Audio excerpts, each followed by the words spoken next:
அதே மக்களே 613வது எபிசோட்ல போயிரலாம். போன எபிசோட் பார்த்தா மோக்கா பொண்ணு வந்து அந்த கேண்டிஸ் எல்லாம் எடுத்துட்டு வேகமா ஓடிக்கிட்டு இருக்கா. ஜெட் வேகத்துல போறாவா. இன்னொரு பக்கம் என்ன பார்த்தா ஜோரோ வந்து மோனோட்ட பிளாக் பண்ணிக்கிட்டு இருக்கான். மக்களை நீங்க எல்லாம் போங்க, இவளை நான் பார்த்துக்கிட்டு சொல்றான் அவன். அதுக்கப்புறம் நம்ம லூஃபியோ வானத்துல பறந்து போய்கிட்டு இருந்தான். பார்த்தா மோமோனஸ்க்கு திரும்பியும் கீழே போயிட்டானுங்க. இன்னொரு பக்கம் புரூக்கும் கினிமோனும் எதை தேடி ஓடிக்கிட்டு இருக்காங்கன்னா அந்த சீப்ரிஷன் ஸ்டோன் கஃபை தான் தேடி போய்கிட்டு இருக்காங்க. சேடா நம்ம இங்க இருக்கக்கூடாது, ரெண்டு பேரும் பிரிஞ்சு தேடுவோம், அப்பதான் சீக்கிரம் இந்த வேலையை முடிக்க முடியும்னு சொல்லிட்டு அவனுங்களும் ஒரு பக்கம் வேகமா ஓடிக்கிட்டு இருக்கானுங்க. அதுக்கப்புறம் மோனோட்டு ஜோரோ சண்டை போட்டுக்கிட்டு இருக்க நேரத்துல என்ன நடக்குன்னா சடனா வந்து சாஞ்சி அவன் குருவை கூட்டு வந்துகிட்டு இருக்கான். அது வந்து அவன் குருவே கிடையாது, நேவியோட குரு. இன்னொரு பக்கம் பார்த்தா டஷிக்கு மாஷா வந்து நின்றுகிட்டு இருக்கா. இவளை இனிமேல் நான் பாத்துக்கிட்டேன், எனக்கு எந்த ஹெல்ப்பும் தேவை கிடையாது, உனக்கு எது ஹெல்ப் பண்ணுவாடா பைரட் கண்ட்ரோல் சோரோன்னு சொல்றான். சோரோ முழிக்கான், இவன் என்னடா நம்மளுக்கு ஹெல்ப் பண்ண போறான்னு சொல்லிட்டு. இன்னொரு பக்கம் பார்த்தா சாஞ்சி ஜெட்டு விதத்துல ஓடிக்கிட்டு இருக்கான். டேய் வாங்கடா, கேப்டன் டஷிக்கு நம்மளை அனுப்பியிருக்காங்க, நம்ம அந்த வேலையை முடிப்போம்னு சொல்லிட்டு வேகமா அந்த பசங்களை காப்பாத்து ஜெட்டு விதத்துல ஓடிக்கிட்டு இருக்கானுங்க. அவன் வந்து லோகே டைப்பு, அவன் கொஞ்சம் பிரச்சனை மாதிரி தான் தெரியாதுன்னு சொல்லிட்டு ஜிஃபே எல்லாம் பேசுறாங்க. டே பிளாக் ஃபுட் பிரதரு, ஏன் நீ வந்து அவளை அடிக்கிற, நீ நல்ல ஸ்ட்ராங்கான ஆளு தானே, எனக்கு தெரியும் சொல்றானுங்க. என்னைக்குமே நான் பொண்ணுங்களை தொடுததே கிடையாடா, அவங்கள அடிக்கவும் மாட்டேன். டே வாழ்க்கையில பொண்ணுங்களை அடிக்கணுமா சாவணுமான்னு சொல்லிட்டு ஒரு சிச்சுவேஷன் வந்து நான் செத்துருவோன்னு சொல்றான். என்னைக்குமே பொண்ணுகள் மேல கையை வைக்கவே கூடாதுன்னு சொல்றான். சாஞ்சி மாசா காட்டுறான். ஒருத்தரும் டிஃப்ரெண்டா இருக்கானடா. ஆனா பைரன்கண்டர் ஜோரோ அப்படி கிடையாதுடா, பொண்ணும் தெரியாது ஆணும் தெரியாது, துண்டு துண்டு ஆக்கிடுவான்டா, அவனுக்கு கரணையும் காட்ட தெரியாதுன்னு சொல்லிட்டு வேகமா ஓடிக்கிட்டு இருக்கானுங்க. ஆனா கவலைப்படாதீங்கடா, அவனும் கொஞ்சம் நல்லா வந்தான்டா, அவனும் கொஞ்சம் சென்சிட்டிவ் டைப் தான், அவனை வந்து நம்புங்க. அது மாதிரி கேப்டன் டஷிக்கை பத்தி கவலைப்பட வேண்டாம், நம்மளும் பார்த்துக்கிடுவோன்னு சொல்லிட்டு ஓடிக்கிட்டே இருக்கானுங்க. நாம ரோபின் டச்சிக்கு இம்ப்ரெஸ் பண்ணதாண்டா என்னோட வேலையா இருக்குன்னு சொல்லிட்டு வேகமா ஓடிக்கிட்டு இருக்கானுங்க அவனுங்க. இங்கே கட் பண்ணி மோனோட்ட கூட தான் காட்டுறாங்க. உன்கிட்ட ஹெல்ப்பே நான் கேட்கலன்னு சொல்றான் சோரோ. ஓன்ட்டே நான் கேட்கல, இவளை நான் பார்த்துக்கிடுவேன்னு சொல்லிக்கிட்டு இருக்கா டச்சிக்கு. நேவி கேப்டன் நீங்க இங்க இருந்து கிளம்புங்க, இவளை நான் பார்த்துக்கிடுவேன்னு சொல்லிக்கிட்டு இருக்கான் சோரோ. அதெல்லாம் ஒன்னும் தேவை கிடையாதுன்னு சொல்லிக்கிட்டு இருக்கா டச்சிக்கு. உன்னால என்னையும் வெட்ட முடியாது, அந்த பொண்ணையும் வெட்ட முடியாது அப்படின்னு சொல்லிக்கிட்டு இருக்காவா. என்ன நீ பேசுறேன்னு சொல்லிட்டு சோரா கேட்கறான். அப்படியான்னு சொல்லிட்டு ஒரு பக்கம் மோனோட்டா நக்கலா சிரிச்சுக்கிட்டு இருக்கா. என்னன்னு பார்த்தா பழசை யோசிச்சு பாக்குறா டச்சிக்கு ஒரு பக்கம். என்னன்னு பார்த்தா ஜோரோ கூட முதல்ல சண்டை போட்டுக்கிட்டு இருந்திருப்பான். அந்த சமயத்துல ஜோரோ தட்டி விட்டு நான் கிளம்புறேன், எனக்கு வேலை இருக்குன்னு சொல்லிட்டு போயிருந்திருப்பான். எதுக்கு நீ என்னை கொல்லலன்னு சொல்லிட்டு அப்ப டஷி கேட்டுக்கிட்டு இருப்பான். நான் ஒரு பொண்ணு தானே, அதனாலதான் என் சீரியஸா சண்டை போட மாட்டேங்க, என் பிசிக்கல் ஸ்ட்ரென்த் கிடையாது, நீ என்னை வந்து அண்டர் எஸ்டிமேட் பண்ற, நான் வந்து ஒரு பையனா பிறந்திருந்தோம்னா அப்படி இப்படி என்னெல்லாமா கத்துறா. உன் வாயை மூடு, என்கிட்ட நீ வாயை வச்சுட்டு ரொம்ப கத்தி பேசணும்னு சொல்லிட்டு ஜோரா கத்துறான். உன்னோட ஃபேஸ் தான் எனக்கு பிரச்சனையே, என்னோட ஃப்ரெண்டு ரொம்ப நாளைக்கு முன்னாடி இறந்துட்டா, அவ ஒன்ன மாதிரியே இருப்பா, அதனாலதான் வந்து உன்னை தொட கூட நான் யோசிக்கிறேன்னு சொல்லிக்கிட்டு இருக்கான் ஜோரோ. அதெல்லாம் தான் இப்ப யோசிச்சு பாத்துக்கிட்டு இருக்காவா. நீ பொண்ணை என்னைக்குமே தாழ்வா தான் பாக்குற, அது மாதிரி பொண்ணு கூட நீ என்னைக்குமே சீரியஸா சண்டை போட மாட்டே, அது எனக்கும் தெரியும், நீங்களை கொல்லவும் ட்ரை பண்ண மாட்டேன், அதனால இந்த இடத்த விட்டு நீ கிளம்பு, இவளை நான் பாத்துக்கிட்டு சொல்லிக்கிட்டு இருக்கான் டஷிக்கு ஒரு பக்கம். நீ என்னோட பெட்டர் நீ சொல்ல வரையன்னு சொல்லிட்டு ஜோரா கேட்டுக்கிட்டு இருக்கான். அவளும் ஆமான்னு சொல்றா. ஒன்னு ஜோரோ டென்ஷன் ஆகுறான். சரி அப்படித்தானே, ஓ இஷ்டப்படி நான் விடுதேன், நான் இங்க உட்கார போறேன்னு சொல்லிக்கிட்டு இருக்காங்க. என்னோட டியூட்டி என்னன்னா, இவ வந்து என்னோட ஃப்ரெண்டை தொடக்கூடாது, அதனால நான் இங்க இருந்துக்கிடுதேன், இவன் இந்த இடத்த விட்டு போனா இவளை நான் தடுத்துக்கிட்டு சொல்லிக்கிட்டு இருக்கான் அவன். அதெல்லாம் ஒன்னும் தேவை கிடையாது, இந்த இடத்த விட்டு நீ போ, நான் இவளை பாத்துக்கிடுன்னு சொல்லிக்கிட்டு இருக்கா டச்சிக்கு.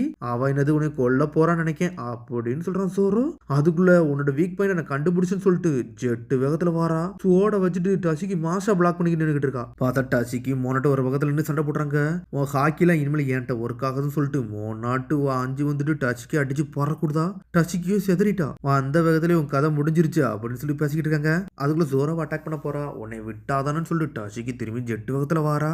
என்ன பண்ணணுமோ பண்ணிக்கோ, ஸ்னோ ரேபிட்னு சொல்லிட்டு ஆட்டியோ போடுதா. அடிச்சு அடியில இந்த இடமே வெடிச்சு சதறுது. டச்சிக்கான ஜெட்டு வேகத்துல மறைஞ்சு போறா. ஸ்மோக்கரோட ரைட் ஹேண்டுக்கு போனதானே நீ, உன்னை நான் அண்டர்ஸ்டிமேட் பண்ணக்கூடாது. சரி இப்ப அவன் எங்க இருப்பான்னு சொல்லிட்டு எனக்கும் தெரியல, வெறுக கூட தானே சண்டை போட்டு போயிருக்கான், ஆனா வெறுக வீக்கெல்லாம் கிடையாதுன்னு சொல்றான் மோனாட். ஸ்மோக்கரை பத்தில நான் கவலைப்படவே இல்லை, அவரெல்லாம் துண்டு துண்டு ஆக்கிட்டு தான் இங்க வரப்போறாரு, நீ தான் சாக போறன்னு சொல்லிக்கிட்டு இருக்காவா. பேசிக்கிட்டு ஸ்னோ ஸ்ட்ராம்னு சொல்லிட்டு ஒரு போடு போடுறா. மோனாட்டு மாசம் காமிச்சுக்கிட்டு இருக்கா. போட்டுட்டு அப்படி காத்தா கரைய ஆரம்பிச்சிட்டாவா. இங்க இன்னொரு பக்கம் உசப்போ தான் காட்டுறாங்க. அவனும் பி பில்டிங்குள்ள வேகமா ஓடிக்கிட்டு இருக்கான். ஏன்டா என்னைய சேஸ் பண்றீங்கன்னு சொல்லிட்டு பாஞ்சு போறான். சடனா மேலே ஏறி நின்றுக்கிட்டு இருக்கான். பார்த்தத போக அப்படி மேலேயும் வருது. எங்க போனாலும் உசப்ப துரத்திக்கிட்டே வருது. சடனா ஓடி போய் ஒரு ரூமுக்குள்ள போய் ஒளிதான். நம்ம எங்க தாண்டா இருக்கோம், என்ன எங்க டார்க்கா இருக்குன்னு சொல்லிட்டு சுத்தி சுத்தி பாக்குறான். ஹேண்ட் கப்லாம் எங்க இருக்கீங்க, உங்களை தேடிதான் நான் வந்திருக்கேன், எனக்கு அதை கொடுத்துட்டீங்கன்னா நான் போயிருவேன்னு சொல்லிட்டு பேசிக்கிட்டு இருக்கான் அவன். அதுக்கப்புறம் ப்ரூக்கையும் கினிமோனே தான் காட்டுறாங்க. பேசிக்கிட்டே இடத்துல ஏதோ பாலை வச்சு விளையாடுது சத்தம் கேக்குது. டே கினிமோன், என்னடா ஹேண்ட் கப்ஸ் தேடுற நேரத்துல வேற எங்கடா போறேன்னு சொல்லிட்டு கேட்டுக்கிட்டு இருக்கான் அவன். டே இங்க குழந்தைகள் வாய்ஸ் எனக்கு கேட்கற மாதிரி இருக்குடா, அதை தேடிதாண்டா நான் போறேன்னு சொல்லிட்டு கினிமோன் ஓடிக்கிட்டு இருக்கான். இந்த இடத்த விட்டு விட்டு போகாதடா, இங்க ஏகப்பட்ட பாய்சன் இருக்குன்னு சொல்லிக்கிட்டு இருக்காங்க. ஓடிக்கிட்டு இருக்கிறதுல என்ன பார்த்தா குழந்தைகளா இருக்காங்க. டே குழந்தைகளா நல்லா இருக்கீங்களா, இங்க மோமோனஸ்கின்னு சொல்லிட்டு ஒரு பையனை பாத்தீங்களான்னு சொல்லிட்டு வேகமா வராம வெயிட் பண்ணுங்கன்னு சொல்லிட்டு ஓடி வந்து நின்னுக்கிட்டு இருக்கான். இங்க நிறைய பேர் இருக்காங்க.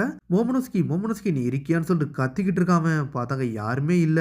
ப்ரூக்கும் பின்னாடி வந்து நின்னுகிட்டு இருக்கான். டேய் பசங்களா நீங்க இங்க பிரச்சனையில இருக்கீங்க, இங்க இருந்து ஓடுங்கடான்னு சொல்றான். ப்ரூக்க பார்த்து தான் அந்த பசங்களே பயப்படுறாங்க. ஏன்னா எலும்பு கூடு மாதிரி இருக்காம. நீங்க மோமனோஸ்கி தான் தேடி வந்திருக்கீங்களான்னு சொல்லிட்டு மோமனோஸ்கி ஃப்ரெண்டு பொண்ணு அங்கிருந்து வாரா, இது யாடான்னு சொல்லிட்டு கினிமோன் பாத்துக்கிட்டு இருக்கான். அதுக்கப்புறம் கட் பண்ணிங்க மோக்கோ தான் காட்டுறாங்க. அவள ஓடிக்கிட்டே இருக்கா. கோன்பு, டோரான், டேய் நான் சொல்றது கேளுங்கடா, இது உங்களுக்கு தேவை கிடையாடா, இது கெட்ட விஷயம்டான்னு சொல்லிக்கிட்டு இருக்காங்க. இந்த பசங்களை எப்படியாச்சும் பாதுகாக்கணும், ஸ்டாப் பண்ணணும்னு சொல்லிட்டு ரோபின் தான் காட்டுறாங்க. ஓடிக்கிட்டே இடத்துல ரோபின் எல்லா பசங்களையும் லாக் பண்றா. என்னை மன்னிச்சிருங்க, உங்களை ஸ்டாப் பண்ண வேண்டியது என்னோட கடமைன்னு சொல்லிட்டு, இருங்கடா உங்களை எல்லாத்தையும் கட்டுப்படுத்த வேண்டியது என்னோட வேலைன்னு சொல்லிட்டு சோப்பர் பாஞ்சு வந்து ஒருத்தருக்கா மருந்து போட்டு விடுதான். எல்லாருமே அமைதியாகிறாங்க. மோக்கா அப்படின்னு சொல்லிட்டு ரோபினோ கத்துறா. ஆனா அந்த பசங்களும் ஓடிக்கிட்டே இருக்காங்க. கேண்டிஸை மட்டும் கொடுத்துறாதமா அப்படின்னு சொல்றாங்க. பார்த்தா ஒரு பக்கம் என்னன்னு பார்த்தா நாமி மாசா முன்னாடி வந்து நின்றுகிட்டு இருக்கா. சோப்பர்ஸ் சொல்லியிருக்காங்க இதை கொடுக்கூடாதுன்னு சொல்லிட்டு, என்ன நடந்தாலும் இதை யார்ட்டையும் கொடுக்க மாட்டேன்னு சொல்லிட்டு மோக்கா பொண்ணு ஓடிக்கிட்டே இருக்கா. அதுக்கப்புறம் கட் பண்ணி சி பில்டிங்ல உள்ள கார்பேஜ் ஏரியாவை தான் காட்டுறாங்க. மேல இருந்து கீழே உள்ள போறானுங்க. பார்த்தா அது நம்ம லூஃபியும் மோமோனோஸ்கியும் தான். ஆனா லூஃபியும் கம் பவரை யூஸ் பண்ணி ஒரு வழியா மோமோனோஸ்கியை பிடிக்கிறான். என்னன்னு பார்த்தா மோமாவை கழுத்துல தூக்கி போட்டுறான். டே மோமா உடனே நான் தூக்கிட்டு போறான்னு சொல்லிட்டு சிவத்தை குத்தி மேலே ஏறி போய்கிட்டு இருக்கான் லூஃபி. அதுக்கப்புறம் கட் பண்ணி இங்க மோனாட்டையும் டசிக்கையும் தான் காட்டுறாங்க. பார்த்தா என்னன்னு பார்த்தா மோனாட் வேற லெவலில் சண்டை போடுறா. டசிக்கெல்லாம் நார்மலா அடிட்டு அடிக்கிறா. ஸ்கின் டோன் அப்படி இப்படின்னு சொல்லிட்டு மாசா காட்டிக்கிட்டு இருக்கா. அதுக்கப்புறம் பாஞ்சு வந்து மோனாட் வேற லெவலில் வந்து ஒரு கடி கடிக்கிறா. பார்த்தா அவரோட பவர் இவளுக்கும் போட்டு விடுதா. ஆனா டசிக்க டென்ஷன் ஆயிட்டா. மோனாட் கழுத்தை லாக் பண்றா. என்ன பண்றேன்னு சொல்லி கேட்கறா. பார்த்தா கழுத்தை ஒரு இருக்கிறாவா. இவளை என் ஷோல்டரை கடிக்க விடக்கூடாது, இல்லை எனக்கு பிரச்சனை சொல்லிட்டு பாக்குறா. சடனா அதுல இருந்து தட்டி வெளியே வரா. ஆனா இருந்தாலும் அவளுக்கு உடம்பு ஃபுல்லா உரைய ஆரம்பிக்குது. டசிக்கு சாஞ்சிரவே செஞ்சுட்டா. அழுதுட்டு கத்துறா. கத்திக்கிட்டு இருக்க நேரத்துல சடனா ஜோர வந்துட்டு வாயிலே ஒரு வெட்டு வெட்டுறான். பார்த்தா மூஞ்சில வெட்டி இருக்கான். பார்த்தா ரத்தம் வர ஆரம்பிச்சிருச்சு. நீ இவ்வளவு ரொம்ப பேசிக்கிட்டு இருந்த, உன் டைம் முடிஞ்சிருச்சு, இனிமேல் நான் களத்துல இறங்க வேண்டிய நேரம் வந்துருச்சுன்னு சொல்லிட்டு ஜோரோ முன்னாடி வாரான். எனக்கு பிஸியான வேலைகள்லாம் இருக்கு, நான் இங்க இருந்து கிளம்பணும், நான் இதை முடிச்சுட்டு போக போறேன்னு சொல்லிட்டு மோனாட்டா நோக்கி வந்துகிட்டு இருக்கான் சோரோ ஒரு பக்கம். நான் நினைச்சேன் பொண்ணுகள்லாம் வெட்ட மாட்டான்னு சொல்லிட்டு, ஆனா இவன் அப்படிலாம் கிடையவே கிடையாது அப்படின்னு சொல்லிட்டு பாத்துக்கிட்டு இருக்கான் மோனாட். என்னை அண்டர்ஸ்டிமேட் பண்ணிட்டியா ஸ்னோ உமன், நான் யாருன்னு காட்ட போறேன்னு சொல்லிக்கிட்டு இருக்காங்க. நீ இப்போ ஓட வேண்டிய நேரம் வந்துருச்சு, இல்லைன்னா உன்னை வெட்டி வீச நான் வந்திருக்கேன்னு சொல்றான். சோரோ நான் சொல்றேன் நீ கேட்கறியான்னு சொல்லிக்கிட்டு இருக்கான். அவன் என்னைக்குமே ஒரு விலங்கு கடிக்காதுன்னு சொல்லிட்டு நம்பிக்கிட்டு இருப்பீங்க, ஆனா சடனா கடிக்க வந்தா நீங்க என்ன செய்வீங்கன்னு சொல்லிட்டு கேட்கறான். மோனாட்டும் டசிக்கே மறந்துட்டாங்க. இவன் வெட்ட மாட்டான்னு நினைச்சுக்கிட்டு இருந்தானுங்க. நம்மளு காலத்துல இறங்கி ஜெட்டு வேகத்துல வரான். என்னால மூவ் பண்ண முடியலன்னு சொல்லிட்டு முடிச்சுக்கிட்டு இருக்காவா. ஒன் ஸ்வாட் ஸ்டைல்னு சொல்லிட்டு நம்மளு ஒரு ஓடு போடுறான். போடுல மோனாட்டு 2 துண்டா போயிட்டா. கிரேட் டார்க் ஷாக்னு சொல்லிட்டு வெட்டிட்டான். செதறிட்டாவா. என்ன நீ எப்படி இன்சல்ட் பண்ணுவேன்னு சொல்லிட்டு மோனாட் திரும்பி வாரா. பார்த்தா புகையா வந்து கரைஞ்சி திரும்பி வந்துகிட்டு இருக்கா. அவன் ஹாக்கி யூஸ் பண்ணி அட்டாக் பண்ணலான்னு சொல்லிட்டு திரும்பி டச்சிக்கு பாக்குறா. அப்புறம் நீ எனக்கு இன்னும் கரணை தான் காமிச்சிக்கிட்டு இருக்கேன்னு சொல்லிட்டு மோனாட் பாத்துக்கிட்டு இருக்கா. ஆனா அவளால எந்திக்க முடியல. ஸ்னோவை மிக்ஸ் பண்ண பாக்குறா. ஆனா மிக்ஸ் பண்ண முடியல அவளால. அவ உடம்பே அவளால வந்து கண்ட்ரோல் பண்ண முடியல. அவளுக்கு ஸ்ட்ரென்த் எல்லாமே போயிருச்சுன்னு சொல்லிட்டு டச்சிக்கு பாத்துக்கிட்டு இருக்கா. இந்த மாதிரி ஒரு வெட்ட நான் பார்த்ததே இல்ல. 2 வருஷத்துக்குள்ள முகியராசி எப்படி இருந்தாங்களோ இவனுக்கு அப்படியே இல்ல, இப்ப வித்தியாசமா இருக்காங்கன்னு சொல்லிட்டு டச்சிக்கு பாத்துக்கிட்டு இருக்கா. உண்மையிலே நல்லா ஸ்ட்ராங் ஆயிட்டாங்கன்னு சொல்லிட்டு முழிக்கிறாவா. ரோரான் அவன் கதையை முடிக்க போறேன்னு சொல்லிட்டு ஜெட்டு வேகத்துல வந்துட்டு திரும்பி அடிக்கலன்னு வாராவா. பார்த்தா அதுக்குள்ள வந்து மோனாட்டை பாஞ்சு வந்து டச்சிக்கு ஒரு போடு போட்டு அவ கதையை முடிச்சிட்டா. ரத்தம் தெரிச்சு செதறி கிடக்குறா. எப்படி நான் அவளை வெட்டிட்டு அவன் கதையை முடிச்ச பாத்தியான்னு சொல்லிக்கிட்டு இருக்கா. சடனா ஸ்னோ மூலையும் அப்படி ஸ்டாப் ஆயிட்டு. உடனே நான் இப்படி செய்யவே சொல்லல, அவனை கொல்ல வந்திருந்தாலே அவளை நான் கொண்டிருப்பேன்னு சொல்லிக்கிட்டு இருக்கான் சோரோ. அப்புறம் பார்த்தா அவங்களுக்குள்ளே சண்டை போட்டுக்கிட்டே இருக்காங்க. அது மாதிரி நீ நல்ல வேலை தான் பார்த்த, சரியா, நீ கவலைப்படாத, நீ சூப்பர் வேலை பார்த்தா, நல்ல வேலை, இவ போயிருந்தா எல்லாத்தையும் கொண்டிருப்பான், நீ மாச காமிச்சிட்டன்னு சொல்லிட்டு கிரெடிட்ஸை நீனே வச்சுக்கோன்னு சொல்றாவா. நீ ஒன்று எனக்கு கிரெடிட்ஸ்லாம் தர மாட்டான், நீ என்னோட பெரியால் நினைக்கிறியான்னு சொல்லிட்டு ஒரு போய் டச்சி கிடைக்கிட்டு இருக்கா.